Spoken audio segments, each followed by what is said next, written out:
The sun's rays pierced through the water, creating a whimsical play of light on the surface of Howe's Sound. Mark Anderson, diving into the cool waters off the coast of British Columbia, had no idea that this ordinary September day would change his life forever.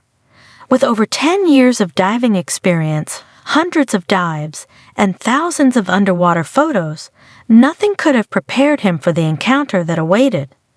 The visibility that day was exceptional, around 30 meters. The water, though cool at just 12 degrees Celsius, was remarkably clear.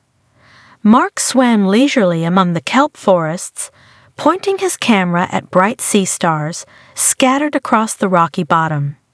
His attention was drawn to a small group of sea cucumbers, and he decided to take some close-up shots. It was at that moment he felt it, an almost imperceptible change in the water's movement. Something large was nearby. Mark turned slowly, expecting to see a curious seal or perhaps a small orca, common visitors to these waters. But what he saw left him frozen in amazement. A young humpback whale, no more than 4 meters long, was swimming just a few meters away. Its movements were strange, unlike the usual behavior of these majestic creatures. The calf moved in jerky motions, constantly glancing at the diver as if checking to see if he was watching. Its small eyes, unusually expressive for such a massive creature, seemed to radiate both concern and a plea for help. Mark held his breath and turned on his camera. Such a close interaction with a wild whale calf was incredible. But the animal seemed entirely uninterested in being filmed. It swam closer, almost brushing against Mark with its massive fin, then darted away, describing a wide arc before returning. This pattern repeated several times, and it became increasingly clear. The whale was trying to communicate something to the diver. After the 5th or 6th maneuver, the calf abruptly changed direction and swam purposefully away. After covering about 20 meters, it stopped and turned, as if to check whether the diver was following. Mark hesitated. Following a wild animal into open waters could be dangerous, but something about the calf's behavior, its urgency, almost desperation, compelled him to act. Checking his gauge and compass, Mark began to follow his unusual guide. They swam northeast, moving farther from the shore. The depth increased, and the sunlight grew dimmer. Every 30 to 40 meters, the calf would stop, giving Mark time to catch up and ensure he was still following. After covering more than 500 meters, they reached a small underwater valley. Here, at a shallow depth, Mark saw something that made his blood run cold. A massive adult humpback whale, at least 14 meters long, hung almost motionless in the water. Its body was covered with something that, from a distance, looked like a strange gray mass. As Mark approached, he realized it was barnacles, but not the usual small colonies often seen on whales. This was a thick, solid layer, in some places several centimeters thick. They covered almost the entire body, leaving only small areas around the eyes and blowhole free.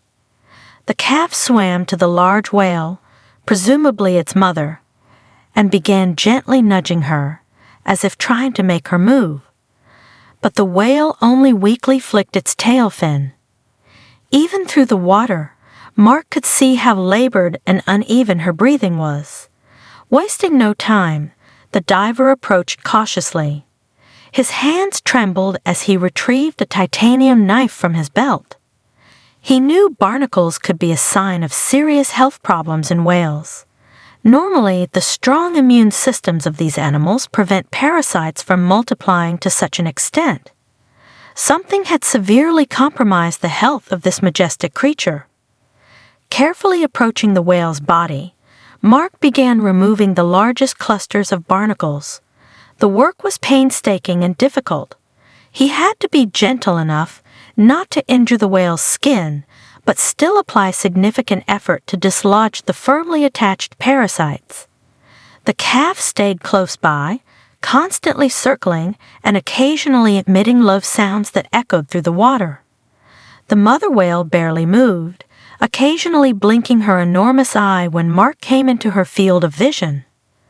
After half an hour of painstaking work, the diver had managed to clear an area about the size of a dining table. But it was just a drop in the ocean.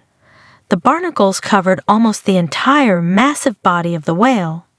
It became clear that he couldn't handle this alone. Moreover, his air gauge showed that his tank was running low. Mark quickly surfaced, trying to memorize his exact location. Once back on the boat, he immediately grabbed his radio and contacted the Marine Mammal Rescue Service. His voice shook with urgency as he described the situation to the dispatcher. "This is Mark Anderson, certified diver. I'm about a mile northeast of the entrance to Howe Sound. I've found an adult humpback whale in critical condition. Its body is almost entirely covered in barnacles, and it is nearly immobile. There's a calf nearby."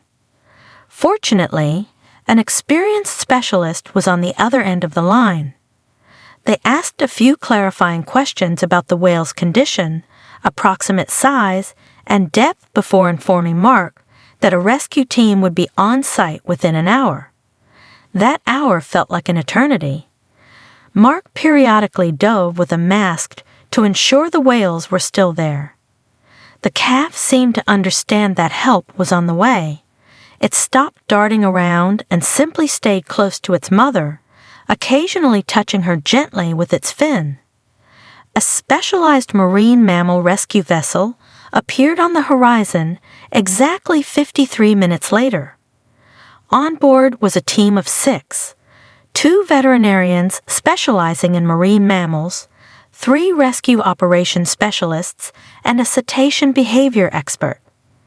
After assessing the situation, the team immediately began working. 2 divers descended with special equipment to remove barnacles.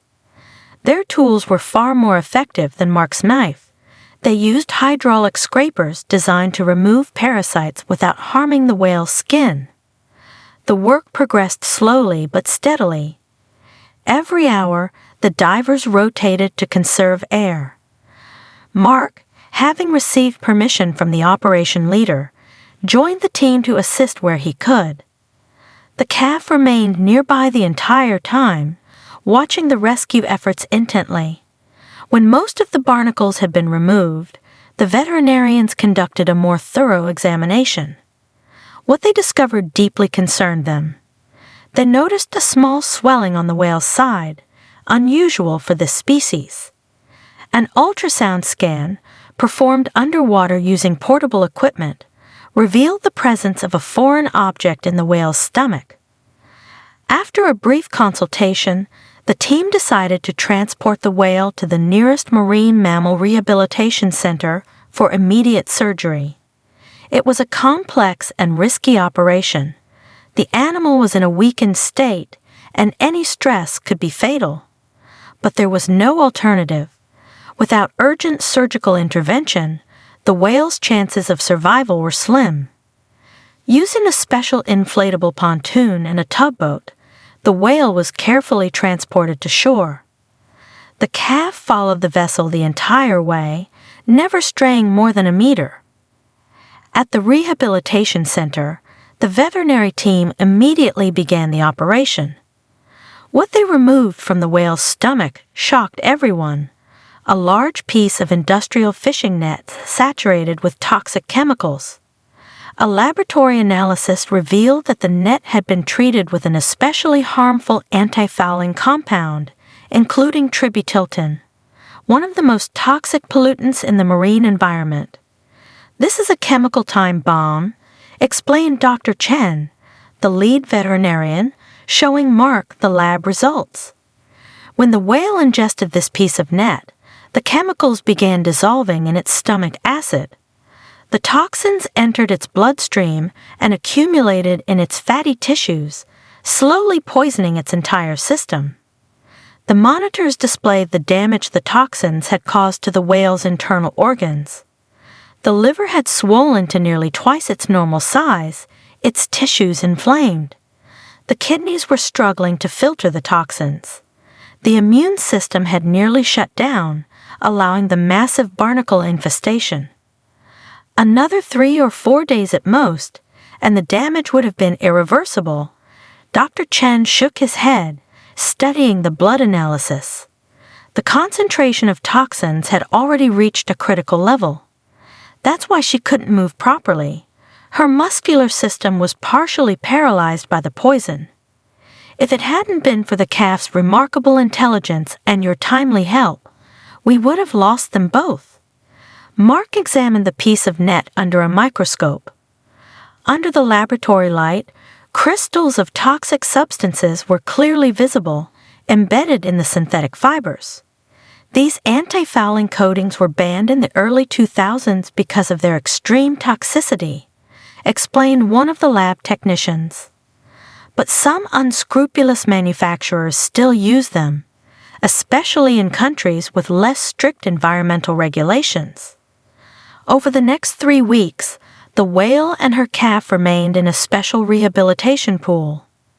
Mark visited almost daily, helping care for the animals and documenting their recovery on camera. Gradually, the adult whale's condition improved. Her wounds healed, blood tests showed a reduction in toxin levels, and her appetite returned. The calf stayed close to his mother the entire time. The center's staff marveled at his loyalty and intelligence. If it weren't for his persistence in seeking help, we would never have known his mother was in trouble, they said. In mid-October, when all the indicators had normalized, the decision was made to release the whales back into the ocean. The day was remarkably clear and warm. Dozens of people gathered on the shore to witness the touching event. Mark was on one of the escort boats, continuing to film. When the gates of the rehabilitation pool opened, the whales didn't immediately head for the exit. They swam near the entrance for several minutes, as if getting used to the idea of freedom. Then, as if making a decision, the mother and calf dove simultaneously and swam toward the open ocean. Suddenly, after swimming some distance, they stopped. Turning around, both whales took turns breaching, leaping almost entirely out of the water and crashing back down with a loud splash. To all present, it looked like a farewell salute and a gesture of gratitude for their rescue. After this, the whales slowly swam north, embarking on a long journey to their wintering grounds off the coast of Hawaii. In the following months, the story of the whale's rescue appeared in many scientific publications and environmental journals. Special attention was given to the calf's unusual behavior in seeking human help. Cetacean behavior experts noted that such cases are extremely rare and demonstrate the high intelligence of these animals. Mark continued to follow the fate of the whales he had saved. Thanks to special tracking tags attached before their release, scientists were able to monitor their movements. The signals showed that the pair had successfully reached the warm Hawaiian waters, joining a large group of humpback whales. The following summer, something extraordinary happened. Mark, who now regularly dove in the same area, hoping to encounter his old friends, spotted familiar spouts on the water's surface. Approaching by boat, he recognized them. The mother and calf returned to their summer feeding grounds. The whales looked healthy and strong. The mother's body showed almost no traces of her ordeal, except for a small scar on her side, a reminder of the surgery. They stayed near Mark's boat for nearly an hour, allowing him to take pictures and occasionally surfacing, as if posing for the camera.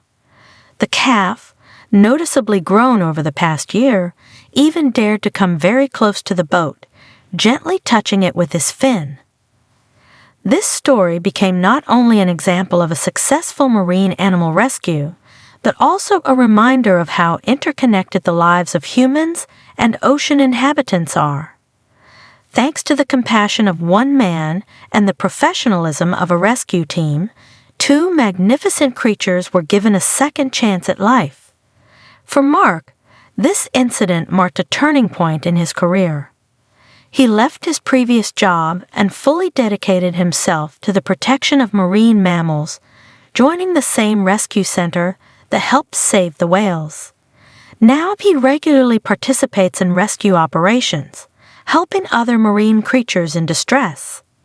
The photos and videos he captured during the whale rescue became part of an educational program on marine conservation. They'd help raise awareness about ocean pollution and show the devastating impact human waste can have on marine life. Every year, when humpback whales return to the waters of British Columbia, Mark ventures out to sea with a special sense of anticipation.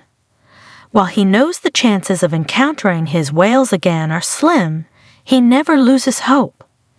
After all, this extraordinary story taught him that miracles do happen, especially when such magnificent creatures as humpback whales are involved.